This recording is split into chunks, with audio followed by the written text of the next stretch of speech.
하나님의 잔치 초청에 응해야죠. 너무 잘 압니다. 그리고 우리는 확신을 합니다. 근데 하나님의 이 잔치를 정말 천국의 기쁨과 소망이라는 걸 내가 맛보고 있나? 맛보는 건 솔직히 힘들어요. 그 부분에 있어서 우리가 오늘 좀 얘기를 나눠보도록 하겠습니다. 오늘은 딱 3가지 얘기하고 마치려고 합니다. 제 고민이에요. 어떤 신앙적 고민인데 그것을 여러분과 나누고, 그러나 그 해결이 교회라는 공동체와 교회 소그룹에서 해결될 수 있음을, 해결된다라기보다는 그것을 통해서 우리가 나눌 수가 있음을 좀 보려고 합니다. 근데 이제 오늘 본문 자체를 보면 이게 초청했는데, 주인이 잔치를 베풀어 초청했는데 사람들이 오지 않았고, 아니 어떻게 오지 않을 수 있느냐? 그래서 이제 길거리로 가서 부족한 사람들, 자격은 없으나 그러나 초청하여서 자리에 놓는 것을 보게 됩니다. 이것이 기본적으로 주는 주제는 일보러 간 사람들을 그렇게 비난만을 할 수 없습니다. 이유를 보면 좀 타당하거든요. 결혼해야 돼요. 그렇잖아요. 이거 소 샀는데 이거 테스트 해봐야 돼요. 자기 생업이나 자기 형편을 걸고 못 갑니다 하는 거기 때문에 그게 그렇게 무례해 보이진 않습니다. 근데 이 비유가 말하는 바는 이거예요. 그 사람들이 나쁘다 이거보다는 자기가 자기 인생을 만든다라는 거죠. 자기가 가진 것으로 자기의 인생을 책임질 수 있다라고 여기는 사람들의 상징인 겁니다. 자기 의로움으로 내가 내 인생을 책임질 수 있다라는, 마치 쭉 누가복음 읽으시면서 알았겠지만 바리새인이 내가 율법을 다 지켜서 구원에 이룰 수 있어 라고 하는 것처럼 내가 만들어내는 것으로 내 인생은 내가 책임질 수 있어, 자기 의로움으로 승부를 거는 사람이 초청에 응하지 않은 사람이고, 절박하고 그 초청이 필요하고 거기에 그 은혜에 매달릴 수밖에 없는 사람들, 그 사람들 간의 차이를 보여주는 비유라고 할 수 있겠습니다. 그래서 우리가 기본적으로 알아야 돼요. 정말 우리의 신앙과 우리의 구원은 내가 내 의로움을 만들어서 확보하는 것이 아니라 하나님의 부름과 초청과 은혜로 되는 것임을 명확히 하는 거, 이거 너무 중요합니다. 그런데 여기에 곁들여서 좀 교회적 측면에서 받을 수 있는 교훈을 오늘 본문에서 뺄라 그러는데, 초청에 응하자 굉장히 중요한 실천점이에요. 하지만 먼저 봐야 될 게 그 잔치를 만드시는 하나님은 어떤 입장이냐라는 거죠. 이 입장입니다. 잔치를 베풀고야 마시는 하나님, 이 사랑의 의지를 우리가 봐야 돼요. 그러니까 응하지 않아? 됐어, 잔치 없애버려. 뭐 내 손해인가 지들 손해지라고 잔치를 패해버릴 수 있는데, 잔치를 없애지 않고 그 잔치를 베풀고야 마시는 하나님. 그러니까 그 잔치를 만들고 포기하지 않고 누군가가 그거를 누릴 수 있도록 만드시고야 만든 하나님, 잔치의 자리를 지키시는 하나님이라는 걸 우리가 봐야 됩니다. 우리가 갈 자리를 사람의 호응과 상황에 따라 변경하시는 게 아니라 끝까지 우리의 자리를 지키시는 가운데 초청하시는 그 하나님의 사랑의 의지를 봐야 되는 겁니다. 하나님께서 천국을 만드시고 그거를 포기치 아니하시고 우리를 데려오시기를 그 힘쓰는 은혜와 사랑의 의지. 근데 오늘 보면 나 주인이야, 안 해, 하기 싫으면 안 해, 이게 아니고 정말 그 잔치의 자리를 지키시고 자격 없는 자들에게 초청에 응하기만 하면 돼. 네 자격이 아니라 내 베푸는 걸 누리기만 하면 돼. 그 형편으로 자리를 붙잡고 우리의 앉을 자리를 확보해 주시는 그 하나님의 손길, 여러분 이거 먼저 기억하시기 바랍니다. 그러한 하나님의 변함없는 손길에 교회가 있는 겁니다. 그리고 교회라는 것은 그 하나님의 변함없는 손길에 우리가 이렇게 탑승하여서 교회를 이루고 있는 겁니다. 그러니까 여러분 오늘 나눌 것이 교회가 얼마나 자기 의로 이루어지는 것이 아니라 정말 하나님의 은혜로 가는 것인지 좀 살펴볼라 그럽니다. 여기까지 조금 말만 많고 어려웠는데 다 이해 가셨나요? 네, 다음 장으로 넘어가도 되겠나요? 네, 왜 이거 묻느냐면 지난주에 센 피드백을 받았어요. 좀 이해한 다음에 넘어가세요. 이러고. 그래서 확인하고 넘어갑니다. 여기까지 된 거죠? 네, 아니기 없기. 그런 와중에 제가 굉장히 자극적으로 읽은 책이 지난주에 있었어요. 그러면서 고민이 커졌어요. 교회에 대한 고민이. 어떤 점에서 그렇냐면, 요번에 기독교 세계관 신앙 강좌도 있지 않았습니까? 그래서 한 선배가 추천해 준 책을 읽었어요. 기독교는 어떻게 세상을 변화시키는가. 그래서 저 사가지고 읽는데 제목부터가 너무 선명하잖아요. 제가 바라던 바, 그렇지, 기독교가 믿음이 있는 자가 세상을 변화시켜야지, 막 읽어 나갔어요. 근데 앞에 계신 분들 제가 읽은 거 스티커 붙인 거 어디까지 읽었어요? 몇 페이지나 될 것 같아요? 그렇게 비웃는 표정을 하지 말고 그냥 묻는 거에만 대답해 주세요. 뭐 이게 되게 초반 성경 따지면 창세기 조금 읽다 만 거죠. 왜냐하면 제가 생각한 것만큼의 저돌적인 내용이 없어서 그렇습니다. 그래서 되게 제목과 다르게 실망스러운 거예요. 안 읽어 그러고 말하는데 그 선배가 이 책에 관련해서 남긴 글을 봤어요. 그 최욥 선교사님이라는 분인데 벌써 세죠. 이름이 욥이에요. 세죠. 최욥 선교사님이라는 선배님인데 최욥 선교사님이 이제 박대호 목사님이라는 분이 이 책을 리뷰하는 거를 보면서 남긴 내용을 보고 제가 완전히 이 책을 잘못 읽었구나를 봤어요. 그러면 다시 기독교는 어떻게 세상을 변화시키는잖아요. 이거 저는 이렇게 읽었죠. 기독교가 어떻게 세상을 변화시키는가 이렇게 읽었거든요. 그런데 원제목이 단어는 그대로인데 어감이 달라요. 뉘앙스가 달라요. 어떻게 읽어야 되게요? 저는 기독교가 어떻게 세상을 변화시키는가 이렇게 읽었잖아요. 원제는 이거예요. 기독교가 어떻게 세상을 변화시키겠냐 해요. 여러분 이거 속지 마셔야 돼요. 물론 기독교가 주님의 이름으로 세상의 빛과 소금이 되고 변화시켜야 돼요. 그런데 우리가 착각하지 말아야 되는 것이 있어요. 이 변화시키자라는 강도가 너무 세서 사람이 사람을 변화시키려고 할 때 오는 착각과 오만이 분명히 있습니다. 자기 의로 승부하려는 거 분명히 있습니다. 그거 아닙니다. 빛과 소금이 정말 빛과 소금이 돼야지 빛을 쏘고 소금을 뿌리면 안 되듯이. 그러니까 그런 식으로 자기 의가 발동되는 데서 오는 착각과 교만 버리고 가야 된다는 겁니다. 근데 우리가 그 자기 의가 있어요. 변화시켜야지. 그러다 보니까 변화되지 않는 것에 대해 오는 실망이 너무 크죠. 사실 그럴 수밖에 없지 않습니까? 복음으로 나도 내가 변화가 안 되는데 지금 내 옆 사람도 같이 사는 가족도 내가 키우는 자식도 변화가 안 되는데 어떻게 세상을 변화시키는가? 자기 의와 자기 의도랑 자기 실력이 앞서면 분명하게 실망합니다. 그래서 우리가 흔히 이 질문 갖게 되잖아요. 제가 이분들 위로하고 싶어서 이 말씀 드리는 거예요. 이렇게 여기시는 분들 많잖아요. 제가 가족에게 본이 되지 못해서 우리 가족 중에 조그만 교회 나가는데 제가 본이 되지 못해서 가족이 안 믿나 봐요. 목사님 제가 잘못해서 제 자식이 신앙을 잃었나 봐요. 여러분 너무 자책감 가지 마세요. 사람이 사람을 변화시키는 거 아닙니다. 여러분이 정말 빛으로 그 자리를 지켜서 비출 때 나머지는 하나님이 하신다라는 거 우리가 먼저 알아야 돼요. 물론 드릴 말씀은 지나친 긍정은 은혜로 다 돼. 이거 지나친 긍정은 무책임을 유발하게 되지만 지나친 실망은 은혜를 거부하는 게 됩니다. 이 균형을 잘 잡아야 돼요. 제가 세계관 요번 연도 들어서 제가 교리랑 세계관 신앙강전 제가 꼭 하죠. 왜냐하면 분명한 믿음 안에서 그 믿음이 세상에서 어떤 영향력을 끼치고 실행해야 되는가를 뚜렷하게 얘기하고 싶어서 그래요. 변화 얘기할 겁니다. 그런데 그 전에 우리가 먼저 가져야 될 태도가 무엇이냐라고 했을 때 그것이 마치 내 의로 내 실력으로 세상을 변화시킨다로 가지는 그 은혜 없는 내 의는 거두어내자라는 그 태도를 먼저 얘기하고자 함입니다. 저 이게 너무 고민이었어요. 그리고 이게 계속 걸리는 거였어요.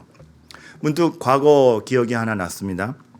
저를 전도하시고 저를 세례 주시고 저를 주례까지 한 목사님 얼마나 저에게 귀하겠어요. 그리고 한 기업체를 이끌다가 중간에 이렇게 목회를 하신 분이어서 이 리더 기질도 있고 보스 기질도 있고 등치도 이렇게 장군감이셨어요. 그래서 아주 목소리도 그냥 쩌렁쩌렁 하시고 너무나 저에게선 단단한 돌 같은 분이었어요. 근데 이 목사님께서 지금 벌써 천국 가셨는데 말년에 이제 암으로 투병하시면서 약해지는 걸 보니까 그 약해지는 거 보는 거 너무 어렵더라고요. 정말로 강단이 있던 스승이 나에겐 바위 같던 스승이 허물어져 가는 거 보기 힘듭니다. 여러분 부모님 약해지는 거 보는 거 힘들죠. 정말 나를 키우신 분이 나보다 약해지시고 나에게 업히셔야 되는 상황이 오는 거 이거 당해보지 않은 일이고 그거 겪으면 굉장히 어렵습니다.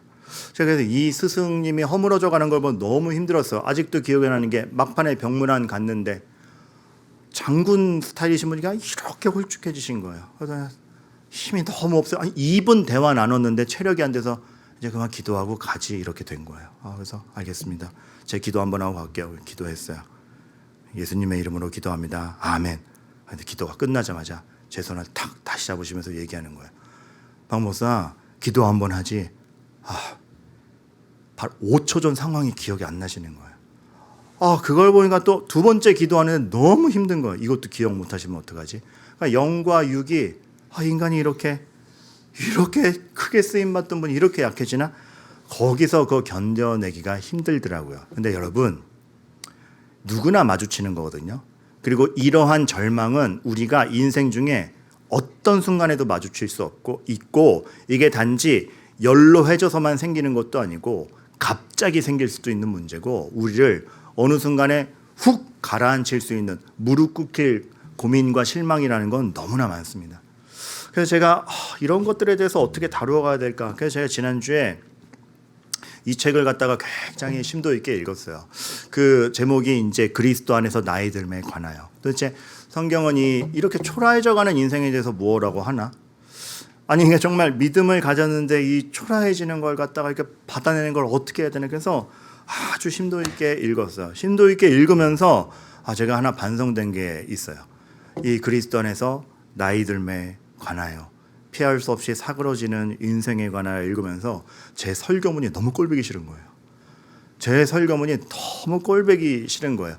너무 잘난 척이야. 그냥 마치 이거 같아요. 나 기분 좋을 때 써놓은 글 같은 거예요. 다 확신 있고 합력하여 선을 이루실 것입니다. 하나님이 하실 것입니다. 물론 맞는 말이죠. 하지만 그 맞는 신앙 고백을 겪는 인생이라는 건 사실 너무 고달프잖아요. 우리 성도님들이 왜 울고 계십니까? 왜 뭐가 고민이십니까? 사실 우리가 그 연약함을 체감해 갈 때 몰라서가 아니고 합력하여 선을 이루신다는 걸 몰라서가 아니고 불가항력적으로 몰려오는 좌절과 쇠퇴와 사그라듦과 말해도 노력해도 안 되는 것들이 있지 않습니까? 아니 의사가 이거 검사하셔야겠는데요. 검사 하나만 예약되어 있어도 그 검사 진료 날까지 이렇게 일이 안 되고 전전긍긍하고 불안한 게 사실은 우리의 연약함이 우리의 매일매일 삶이 아닙니까? 근데 제가 제 반성을 했어요. 다 컨디션 좋을 때 하는 말 아니야? 제 설교문을 보면서 확신, 막 선명함, 하나님 살아계십니다. 맞죠? 맞는 말인데 다 이거 생각해 보니까 설교는 제일 컨디션 좋을 때 써놓잖아요. 다 컨디션 좋을 때 써놓잖아요. 제가 생각해 봤어요. 내가 어제 확신했던 것을 혹 사고를 당해서 내가 몸도 제대로 말 안 듣고 말도 제대로 못할 때도 똑같이 말할 수 있겠는가? 아니면 내가 정말 세월의 자연스러움에 따라서 하지만 반드시 쇠퇴할 텐데 나중에 몸도 못 가누게 할 때 쇠퇴할 때도 어제 했던 똑같은 확신을 얘기할 수 있는가? 자신 없더라고요. 제가 얼마나 건방졌는지, 얼마나 그 믿음에 대해서 진정 숙고하지 않았는지. 여러분, 아무리 확신하던 것도 갑작스러운 사고를 당하거나 아니 이렇게 괜찮으시던 분이 왜 이런 일을 당해야 돼? 우리 애가 왜 이런 일을 당해야 돼? 아니 내가 왜 이런 일을 당해야 돼? 하는 그러한 고민들이 몰려올 때는 여러분들 저 믿음 없는 것 같이 행동할 것 같습니다. 그런 경험들 있으시지 않으십니까? 근데 여러분 오늘 말씀드리고자 하는 건 그 고민이 정상이라는 것이고, 그래서 그런 말 하시는 분들이 있어. 목사님 제가 권사인데 이 일로 이렇게 흔들려요. 흔들리는 게 인간이고 그래서 우리 의로 안 되고 하나님의 은혜의 초청이 필요하다는 걸 우리가 알아가는 겁니다. 그래서 교회 공동체라는 게 그런 역할을 하는 데 있어서 너무 중요한 거구나. 우리 실력을 확인하는 게 아니라 우리가 앉을 자리를 잡고 그 자리를 확보하시고 그 파티를, 그 잔치를 포기하지 아니하시면서 붙잡고 가주시는 하나님이 있기에 우리가 오늘 힘낼 수 있고 독려할 수 있고 내 실력은 안 되나 자격 없는 나를 초청하신 하나님을 확신하며 가는 것이구나. 그것을 매주 확신시켜가며 서로의 존재감을 올려주는 것이 교회입니다. 그래서 여러분 교회 공동체라는 것이 그런 의미에서 소중한 겁니다. 교회 매주 예배라는 것이 그래서 소중한 겁니다. 그래서 저는 지난주에 고민이 막 쇠퇴기에 있는 정말 잘 믿는 것 같은데 한 번에 시험 드시는 분, 내 부족함, 여러 가지 막 이 부족함 때문에 너무나 고민이 되고 이게 되는 거야 마는 거야, 신앙이 있는 거야 없는 거야. 나 컨디션 좋을 때는 다 확신 있게 써놨지만 잠깐 컨디션 안 좋으면 이 말이 진짜일 거야 라는 괴리감 속에 있을 때 먼저 저에게 다가왔던 너무 위로되는 말씀, 고린도전서 12장 23절. 늘 읽었던 말씀인데 새로 들어오는 거예요. 새 번역으로 읽어드려요. 그리고 우리가 덜 명예스러운 것으로 여기는 지체들, 쇠퇴기에 접어들었고 시험 들었고 믿음의 확신도 없고 저 연로하신 분이 저렇게 건강을 잃어서 저거 어쩌나 하는 그 약한 분들이 우리는 덜 명예스럽게 여기는 지체들에게 더욱 풍성한 명예를 덧입히고 볼품없는 지체들에게 더욱더 아름답게 꾸며주는 것이 하나님의 은혜라는 겁니다. 그것을 이루는 것이 교회라는 겁니다. 하나님의 시점은 완전 달라요. 우리가 덜 명예스럽고 수치스럽고 이제 쇠퇴기에 접어들었고 이게 뭐냐 이 꼴밖에 안 되냐는 그것을 하나님의 시점에서는 그렇기에 내가 더 어루만져주고 더 명예스럽게 할 거고 더 아름답게 꾸며주려고 너를 주목하고 있다는 게 하나님의 시선이고, 그것을 느낄 수 있게 해주는 게 교회라는 걸 생각하면 우리가 정말 서로가 서로에게 어떻게 대해야 될지, 우리가 진짜 그 말 안 듣는 애들, 반응이 전혀 없는 그 누구 성도, 정말 아무 소용없는 것 같은 몇십 년을 기도해도 변함없는 남편에게 대해서 우리가 어떤 관점으로 다시금 기도하고 그들에 대해서 정말로 기대를 가지며 기도해야 될지 다시 한번 생각하게 되는 거죠. 너무 위로받았어요.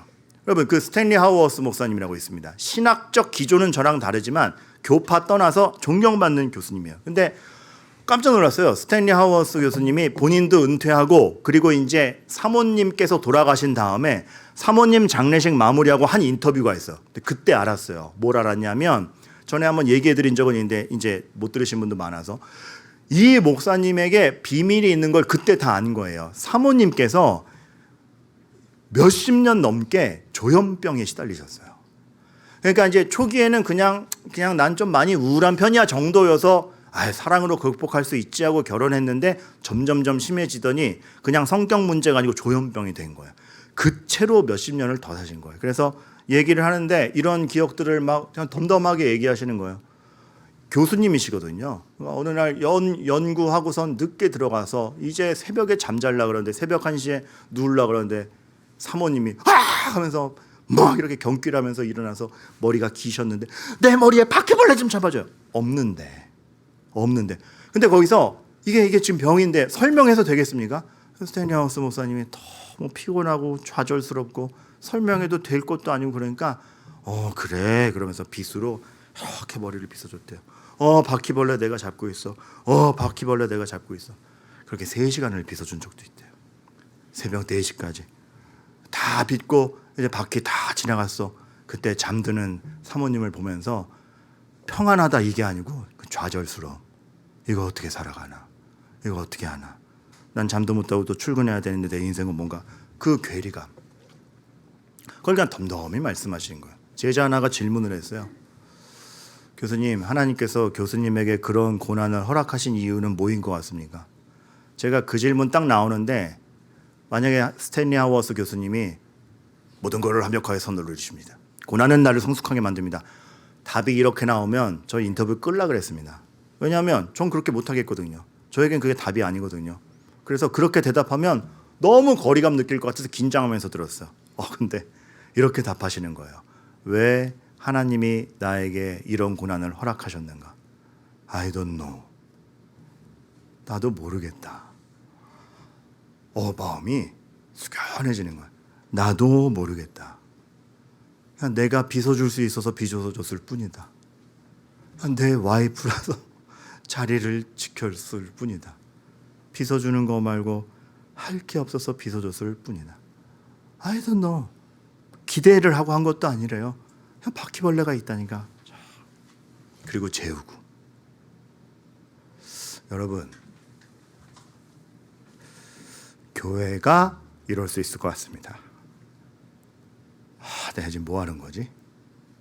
아무것도 아닌 것 같은데 소망 없는 빗질하고 있는데 어쨌든 한 번 잠자리 눕힐 수 있고 모르겠지만 거기서 하나님이 우리 좌석을 잡고 안 놓는 가운데 또 오는 길 아니냐, 이거를 서로 간에 확신 줄 수 있는. 스탠리 하워스 교수님이 이거 사모님 돌아가신 다음에 말씀하셔서 사모님은 생전에 명예를 지킬 수 있었어요. 병자 취급받기보다. 교회가 누군가 부족한 사람이 왔을 때 똑같이 부족한 취급을 하는 게 아니라 우리가 그를 향해 뭔가 할 수 있는 빗질은 없을까? 우리가 그를 덮어줄 수 있는 뭔가가 없을까? 여러분, 서로가 서로에게 정말 여러분, 나에게 뭔가 잘난 게 있으면, 사람은 잘난 게 있고 자기가 우위에 있다고 하면 비교하는데, 내가 잘난 건 누군가에게 빗질을 하기 위함입니다. 내 남편이 못난 건 내가 빗질을 하기 위함이다. 좀 이렇게 너그러운 마음 가져줄 수 없을까요? 그게 뭐 소망이 있어요? 아니, 소망이 있어서가 아니라 오늘 내 자리가 그래서. 근데 거기서 하나님께로 가는 길인 걸 알아서. 여러분, 교회는 제 적용점 이렇게 쉽게 드릴게요. 컨디션 좋은 사람이 컨디션 나쁜 분 이야기 들어주는 곳이에요. 컨디션 좋은 분이 컨디션 나쁜 사람 밥 사주는 곳이에요. 컨디션 좋은 사람이 너무 컨디션이 나빠서 기도할 의욕도 없는 사람에게 기도해 주는 것이에요. 그리고 내가 컨디션 나빠지면 누군가에게 응대할 수 있는 곳이에요. 내 기도도 해줘라고. 찬양 가사 있죠. 마음이 지쳐서 기도할 수 없고 눈물이 빗물처럼 흘러내릴 때, 그 다음 가사가 뭐예요? 그러나 힘을 내어 용맹하게 기도하라. OX. 거기서 이렇게 나오잖아요. 거기서 기도할 수 없고 눈물이 빗물처럼 흘러내릴 때 누군가 널 위해 기도하네가 나오잖아요.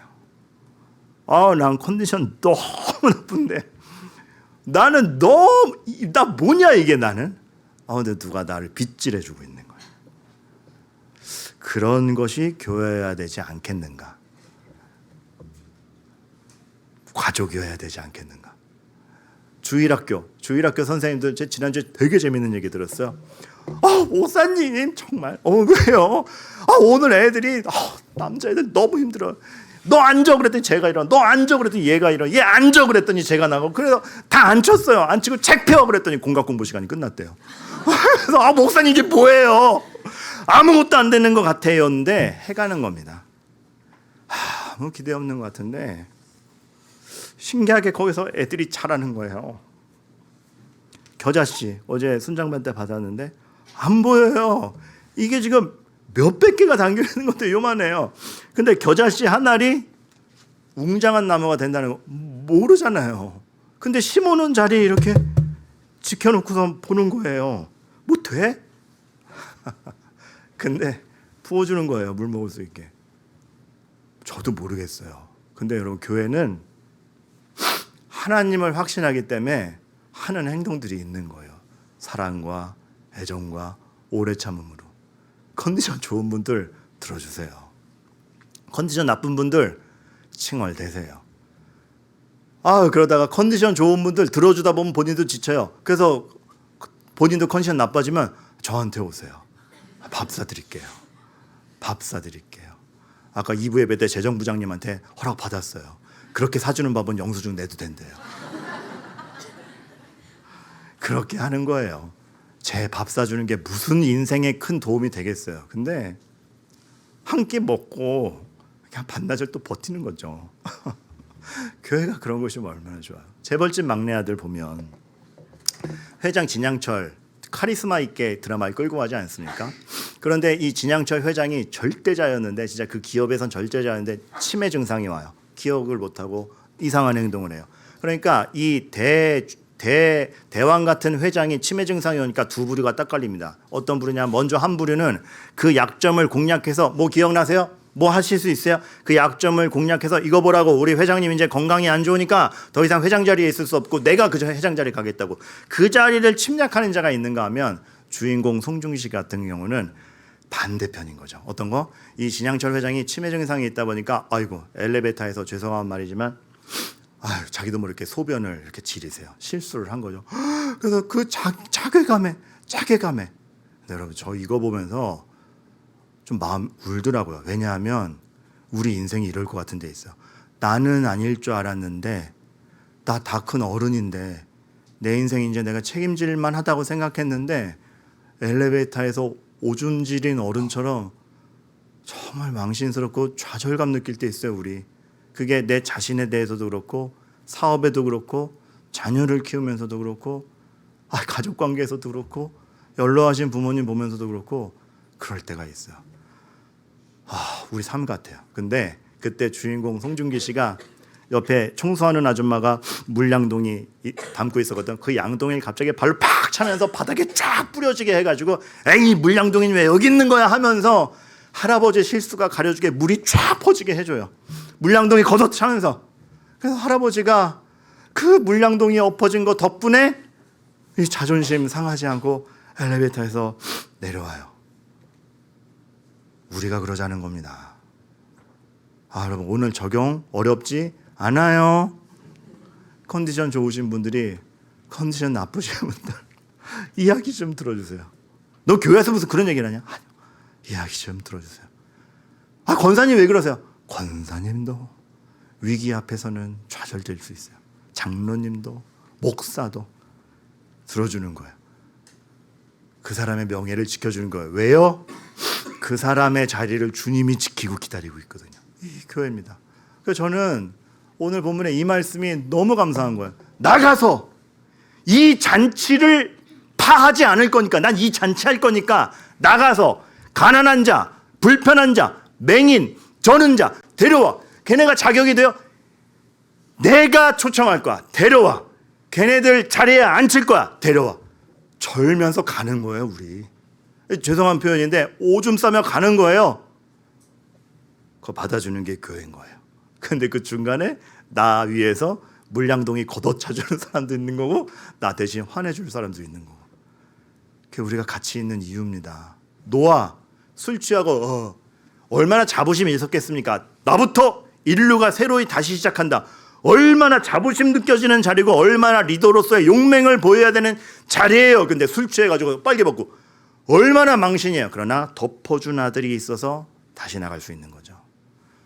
교회 와서 망신 안 당하려고 오는 것이 교회가 아니라 이런 상처가 있고 이런 기도 제목이 있고 그걸 보고 어떻게 살았길래 저러냐가 아니고 덮어주는 아들이 있고 물량동이 걷어차주는 사람이 있고 말 안 들어도 교사의 자리를 지키는 선생님이 있고 아무 소망이 없는 것 같은데 가족의 일원으로서 기도하는 엄마가 있고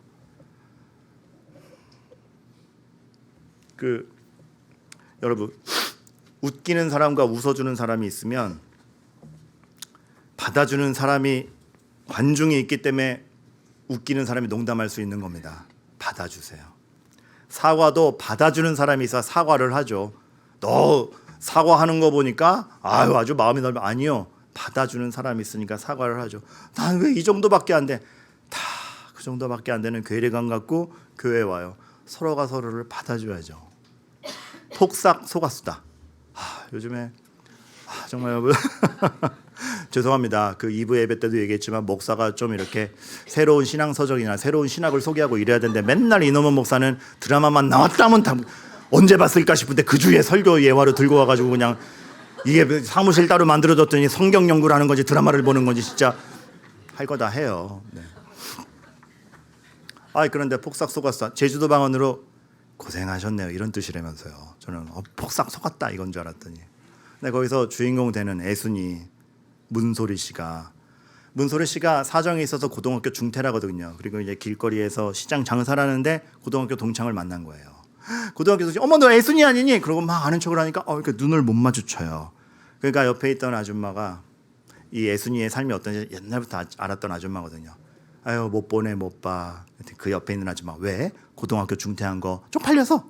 그게 아니라 고등학교 동창이 아들을 데리고 왔는데 그만한 애를 못 보는 거예요. 왜요? 애순이가 자기 아들이 요만할 때 죽었거든요. 아들을 그만한 애를 못 보는 거예요. 극복이 안 되는 거예요. 못 쳐다보는 거예요. 여러분 그런 상처 다 있죠. 도대체 해결 안 되는 상처. 도대체 해결이 안 되는 상처. 못 보겠는 거. 왜 몇십 년째 기도했는데 이거 왜 그대로야? 못 보는 거 있죠. 여러분 이 주인공 남자 주인공의 젊은 시절을 박보검 씨가 하거든요. 근데 박보검 씨가 그 연기를 하는 거 보니까 마음에 더 와닿더라고요. 왜냐하면 그러니까 이제 제 식으로 표현할게요. 너무 잘생겼어요. 근데 아무리 잘생겨도 그 잘생김이 비극을 극복하지 못해요.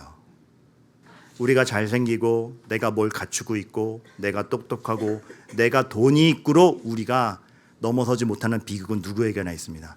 내 돈이 아무리 많아도 내가 아무리 능력이 있어도 내 자녀가 가출하면은 내 마음은 무너집니다.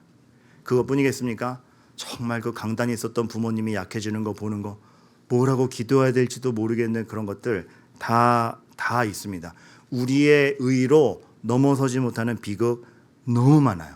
이거는 아무도 예외가 없습니다. 목사라 할지라도 장로라 할지라도 안수집사라 할지라도 권사라 할지라도 순장님이라 할지라도 겪으면 어이쿠야 하는 정말 모든 사람이 장례식장에서 천국을 소망하지만 으악 좌절하면서 울 수밖에 없는 안 흔들리는 사람이란 없습니다. 안 흔들리는 사람이란 없습니다. 그러니 여러분 흔들릴 때 나 믿음 아무 소용 없나 보다. 뭐야 내가 장로나 돼가지고 이러고 있어가 아니라 흔들려요. 어차피 제가 목사 된 것도 은혜로 된 거지 제 의로 된 거 아니에요. 우리는 흔들려요. 그러니 제가 아까 그 말씀 드린 겁니다. 흔들리지 않고 붙잡아 주시는 하나님 알면서 우리끼리는 컨디션 좋은 사람이 컨디션 나쁜 사람은 그날 핑계 좀 받아주세요. 쟤 왜 저러냐 그러지 말고 그 주에 컨디션 여력이 있으신 분이 여력 없는 사람 좀 받아주세요. 그럴 수 있으면 좋겠어요. 제가 예전에 섬기던 교회에서 담임 목사님 방 안에 화장실 샤워실이 있는데 그 문이 고장난 거예요. 그래서 문 고치는 그 수리공분을 불러가지고 수리를 했어요. 그런데 수리를 하는데 그 분이 이렇게 딱 전문가 의식이 있더라고요. 제가 수리할 동안 아무도 방에 들어오지 마시고 다 나가세요. 그래서 담임 목사님도 쫓겨났어요. 담임 목사님이 저희 사무실 와서 이렇게 기다리고 계신데 점심시간이 됐어요. 공사가 기네 밥 먹고 오지. 그래서 우린 밥 먹고 왔어요. 밥 먹고 왔더니 갑자기 공사하시던 분이 다 와가지고 고래고래 소리 지르는 거예요. 내가 분명히 아무도 들어오지 말라고 그래. 누가 들어왔어요? 아직 수리도 안 끝났는데 잠겼잖아요. 누가 들어와서 만진 거예요? 화를 내는 거예요. 우린 밥 먹고 왔는데. 그러니까 누가 봐도 죄송한 말이지만 지가 실수한 거잖아요. 아니 지가 실수해놓고 그래가지고 막 우리한테 따지는데 자기가 실수해놓고 우리한테 왜 그래? 막 승질이 나더라고요. 그때 담임 목사님 딱 일어나는 거예요. 그래서 역시 담임 목사님. 전 담임 목사님이 대신 따져주실 줄 알았죠. 아니 당신이 들어오지 말라고 해서 우리 아무도 안 들어갔고 우리 나갔다 왔는데 잠겼으면 당신이 실수한 거 아니야. 그걸 어디다 우리한테 덮어씌워 이럴 줄 알았거든요. 근데 갑자기 문이 잠겼습니까? 아까 저를 딱 가리키면서 아까 저 사람이 들어갔다 오더라고요.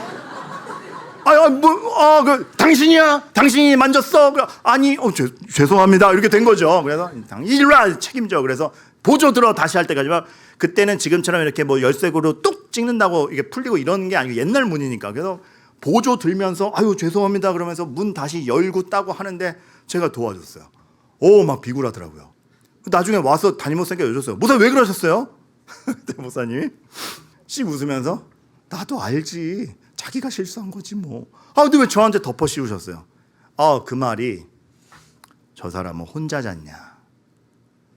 저 사람 아무 편이 없지 않냐? 혼자 공사하다 혼자 실수했는데 그거 발각되면 얼마나 당황스럽냐? 근데 너는 뒤집었어도 우리가 있잖냐?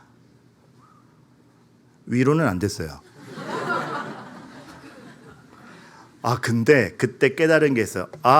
교회는 이렇게 상대방의 명예를 지켜주는 곳이구나. 그래서 네가 명예를 지키고 살아날 수 있다라면 오른뺨 내밀고 왼뺨도 맞겠다가 이건가? 그러니까 전 그때 억울했는데 그 억울함이 왼뺨 내미는 게 이거구나. 근데 여러분 그런 억울함이 얼마나 많습니까? 왜 자식의 실수가 내 불명예가 돼야 됩니까? 왜 우리 아빠의 실수가 나의 상처가 돼야 됩니까? 근데 거기서 하나님께서 주인이 종에게 이르되 길과 산울터리 가로 나가서 사람을 강권하여 데려다가 내 집을 채우라. 다 자격 없는 사람들이야. 채우라. 이 잔치는 내가 나의 은혜로 채운다. 그거 확신하며 가는 거예요. 그러니까 이렇게 하나님이 붙잡고 계신데 저 사람의 명예를 위해서 내가 뺨 맞아 주지. 그럼 오늘 적용은 어렵지 않아요. 컨디션 좋으신 분이 컨디션 나쁘신 분한테 들어주세요. 부부싸움 하신 분 잘못 따지면 평생 갑니다. 사람의 자기 입장이라는 건 증명해서 납득이 되지 않아요. 오늘 좀 더 기분 좋으신 분이 사과하세요. 금방 해결됩니다. 억울할 것도 없어요. 우리가 그럴 수 있기를 바랍니다. 그래서 여러분, 제가 생각해 봤는데 성도의 교제라는 것이, 그러니까 저희 교회는 특별히 다락방이 활성화되어 있지만 그 다락방에서 이러한 것들이 나누어지는, 진짜 그 난관을 고민해가는 소그룹이 돼야 되지 않겠는가.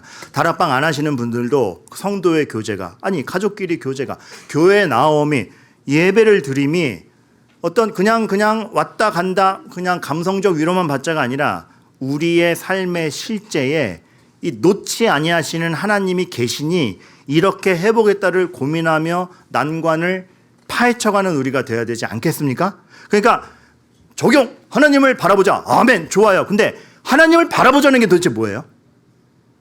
저는 문득 이런 생각이 드는 겁니다. 하나님을 바라보자. 은혜에 의지하자. 아멘. 근데 은혜에 의지하는 게 뭐야? 내일 내가 메워야 될 카드값이 있고 내일 이거를 돈 내지 않으면 우리 회사가 망하고 내일 우리 아들이 지금 학교에 불려가서 학생 상담을 해야 되고 별별 일이 많은데 내일 카드값 메우는데 하나님을 바라보자는 건 도대체 뭔가? 우리는 좀 실수하는 게 뭐냐면 하나님을 바라보자라고 할 때 현실을 외면하고 바라봐요. 그게 아니고 하나님을 바라보니 이제 이 현실을 어떻게 대응해야 되겠는가? 그러면 아까 얘기했듯이 다 좌절이에요. 다 시험이에요.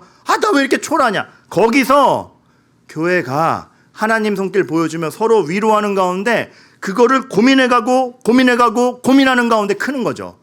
제가 하나 경험이 대학원에서 숙제 하나를 받았는데 너무 어려운 숙제였어요. 일단 영어가 16세기 영어였고 그게 이제 잘 인쇄된 것도 아니고 손으로 쓴 거라서 알아보기도 힘들고, 근데 누가 쓴 글이냐면 이단이 쓴 글인데 이단이 자기가 이단이 아닌 척 거짓말해서 쓴 신학책이에요.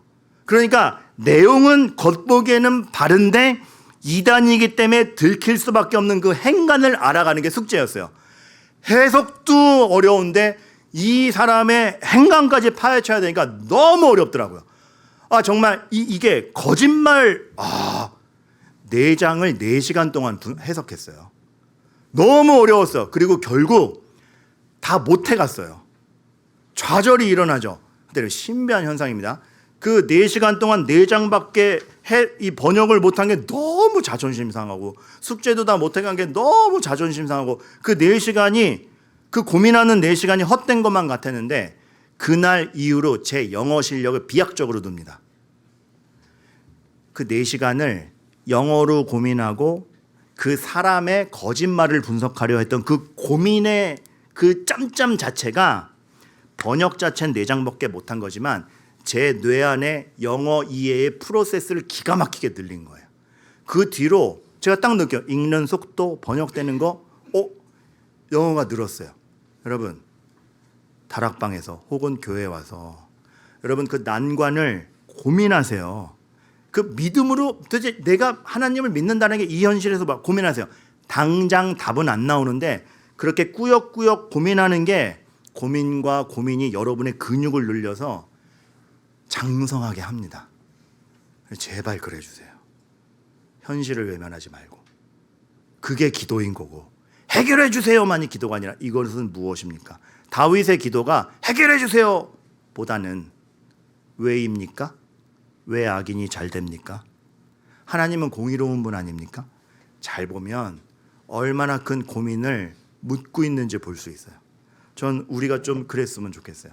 그 아까 소개한 제가 그 이 이 책을 이해하는데 좀 도움이 됐다는 그 박영호 목사님이 자기 유튜브에서 이런 얘기를 하더라고요. 은혜로운 노래 하나 소개하겠다고. 무슨 노래인가 봤더니 뭐 좋은 노래가 나올 줄 알았는데 이거였어요. 엄마 엄마 이리 와, 이것 보셔요. 아, 이러면 당황하셨네요. 이거 엄마 엄마 이리 와, 이것 보셔요. 그 다음 병아리 때 뿅뿅뿅 놀고 간 뒤에 미나리가 자라잖아요. 여러분, 엄마 엄마 이리 와, 이것 봐요. 병아리 때 뿅뿅뿅 놀고 갔는데 미나리가 자랐어요. 성도가 이와 같다라는 거죠. 엄마 엄마 이리 와, 교회 보세요. 성도들이 매주 놀고 간 뒤에 성화되었어요. 너무 억지로 껴맞춘 것 같아요. 근데 빛과 소금이라는 게 그겁니다. 빛이 나는 거잖아. 빛이야 외치는 게 아니고 빛이 나는 거잖아. 사랑해 외치는 게 아니고 옆에 있으면 사랑이 느껴지는 거예요. 그 박영호 목사님이 그 주옥 같은 비유를 들었어요. 젓갈은 짜고 배추는 싱겁고 고추장은 매운데 젓갈과 배추와 고추장이 섞이면 전혀 다른 맛의 맛있는 김치가 된다. 우리의 고난과 좌절과 은혜와 섞일 것 같지 않은 게 섞이는데 짠, 완성품이 될 때 이것이었어. 여러분, 그거를 맛보게 하는 잔치 자리에 여러분 자리를 놓지 않고 하나님이 기다리고 계시다라는 거, 그걸 안다면 교회가 그 하나님 확신하면 나의 의가 아니라 내 의로 가면 실망밖에 없고 흔들리는 나밖에 못 보고 그 붙잡아 주시는 하나님 보면서 오늘 내가 고민하고 나누고 선택하고 덮어주기도 하고 앵겨보기도 하고 울기도 하고 기도해 주기도 하는 그게 교회 안에 있는 거죠. 이 교회 안에서 이루어지는 것이 그런 점에서 너무 쓸데없는 것이 아닙니다. 저는 내년 이맘때 그런 설교했으면 좋겠어요. 여러분 이리 와 교회 보세요. 다락방에 뿅뿅뿅 놀고 간 뒤에 작년에 좌절했던 그 집사님이 이렇게 소망을 품게 됐습니다. 등 돌렸던 두 사람이 이렇게 행복해졌습니다. 다윗이 제국을 제패하던 사람이 나중에 죽을 때 보면 이불을 덮어도 몸이 떨리고 사람이 껴안아줘도 몸이 떨려요. 얼마나 자기 자신에 대해 괴리를 느끼겠습니까? 용맹하던 장군이 골리앗을 때려 죽이던 과거가 있는 한 나라의 왕이 늙음을 이 좌절감을 극복을 못해. 이불을 덮어 씌워도 뭐 온갖 것 좋은 거 다 먹여도 몸이 떨려. 얼마나 비굴해요. 그런데 거기서 그 다음 장에 솔로몬에게 유언하는 거 보면 솔로몬아, 야 인생 아무것도 없다 이게 아니고 그 상태에서 야 율법 지키는 게 진짜 행복이더라. 우리가 몸을 떨면서 그렇게 할 수 있는 지경까지 가기를 바라겠습니다. 그러기까지 다시 말씀드립니다. 컨디션 좋은 분이 나쁜 분 위로 좀 해주세요. 저한테도 오시고 좋은 컨디션에서 만나려고 그러지 마시고 제일 신경질 날 때 목사 찾는 겁니다. 집에 청소 제일 안 돼 있을 때 모시는 겁니다. 저 이렇게 살아요. 같이 청소하는 겁니다. 또 진짜 그럴라. 진심이긴 했는데 제가 오늘 좀 쇠퇴기 노년기 얘기를 했죠. 그런데 그런 생각이 들었어요. 그리스도는 30대까지 살다 가셨어요. 그죠? 성경으로 우리 육신의 연약해짐, 나이 먹음, 쇠퇴 어떻게 설명해야 되지? 근데 여러분 이게 주옥 같은 거예요. 그래서 그리스도를 보면서 우리는 소망을 갖게 돼요. 그분의 고통은 온 인류의 경험과 온 인류의 고통을 대변하고 구속합니다. 그가 30대까지만 살고 가셨다고 늙은 우리의 형편을 모른다가 아니라 말씀하시는 거예요. 너희들의 늙음, 너희들의 돈 없음, 너희들의 병약함, 너희들이 이 사회에서의 생활보다 하나님과 단절되고 끊기는 것이 가장 큰 고통이요, 그 무엇보다 그게 가장 위험한 것이며, 그래서 내가 대신 그 고통을 당하고 무엇보다 어떠한 고통에도 비교할 수 없는 이 죄의 값을 내가 지고 부활하여 너희에게 왔다, 이거 아닙니까? 그러니 우리도 그리스도를 보면서 지금 나의 이 모든 갖은 어려운 것이 하나님과의 단절보다 어려운 건 아닌데 그 하나님과의 단절과 죄로 멸망하는 것을 그리스도께서 구원하셔서 그 잔치의 자리를 붙잡고 우리를 기다리고 계시니 우리에게 십자가와 부활이라는 것이 늘 개념으로만 있는 것이 아니라 나의 삶, 지금의 버팀, 나의 노화, 언젠가 죽음, 이거를 보는 렌즈가 될 때에 정말 겨자씨를 보면서 큰 나무를 보듯이, 겨자씨 얼마나 작아요. 겨자씨 한 알이 이거 하나만 하면은 안 보여요. 집사님 이거 하나는 안 보이죠? 하나 안 보이죠? 진짜 없어요? 미안해요. 한 알만 뺄 수가 없어가지고. 근데 안 보일 정도로 작다고요. 나무가 되듯 오늘 우리의 삽질 같은 이 머리 빗어주는 것 같은 그게 유효한 이유는 내가 강권하여 데려고 온다. 니네들 진짜 얘들아, 내가 강권하여 나 이 잔치 없애지 않아. 너희 이 자리에 앉힐 거야. 기쁨 맛보게 할 거야. 내가 강권하여 데려올 거니까 누군가 초청하러 가고 누군가 절면서 오고, 그러나 내 자격으로 안 되지만 주님이 이루어 주시는 것을 정말로 맛보는 우리 교회 되기를 바랍니다. 정말로 하나님의 이름이 소망이기를 바랍니다.